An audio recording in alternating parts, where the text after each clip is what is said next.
Alors là, comme vous voyez, c'est notre lot de chaque jour, c'est-à-dire les opérateurs Internet et de téléphonie.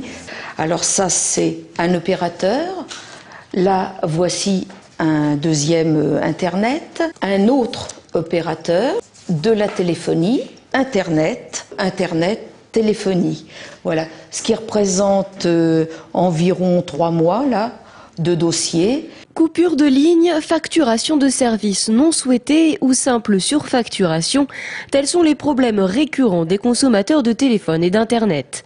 Des problèmes qui dans 90% des cas se résolvent en moins d'une semaine, mais pour certains c'est un véritable parcours du combattant. Il faut amener des preuves et des preuves et des preuves à n'en plus finir. D'autre part, c'est ensuite les sociétés de recouvrement, les huissiers, les harcèlements chez les personnes, y compris sur leur lieu de travail. J'en ai un actuellement qui, tous les jours, a l'huissier qui l'appelle minimum 2 fois par jour. Ça fait 18 mois que ça dure. Ainsi, même les opérations les plus simples peuvent tourner au cauchemar. Et pour Éléonore, c'est l'abonnement en lui-même qui pose problème. Voilà un mois qu'elle a souscrit à une offre regroupant télévision, téléphone et accès Internet pour son nouvel appartement.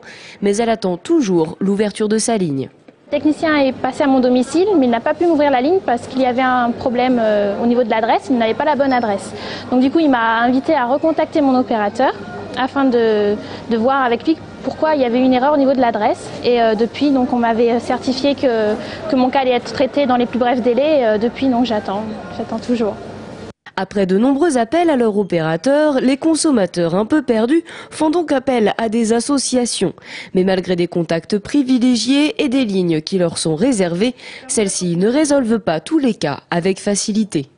On arrive à avoir des solutions rapides, c'est-à-dire dans les premiers jours par téléphone. Ça se règle relativement facilement. Et puis d'autres dossiers, au contraire, qui vont traîner plusieurs mois parce qu'il y a une incompréhension mutuelle, que chacun s'obstine dans son quartier et qu'on a des difficultés à remettre les choses en place. Pour remédier à ce chaos et réduire les délais de remise en fonctionnement, la Fédération française des télécoms, créée il y a un peu plus d'1 an, a décidé de mettre en place diverses mesures à partir de janvier prochain, avec comme idée centrale une meilleure coordination entre les différents services et opérateurs. Pour le client, il va y avoir un interlocuteur unique. Ce sera à nous, les opérateurs, en fonction de celui qui a été sollicité, de mettre en place les choses avec les différents acteurs concernés pour éviter au client effectivement d'être envoyé d'un service d'un opérateur à l'autre et pas savoir auprès de qui il peut obtenir satisfaction et solution à son problème. Aujourd'hui, en France, il existe 32 millions de lignes fixes, dont 6 millions sont affiliés à un autre opérateur que France Télécom. Un réseau dense et en constante évolution qu'il va falloir gérer.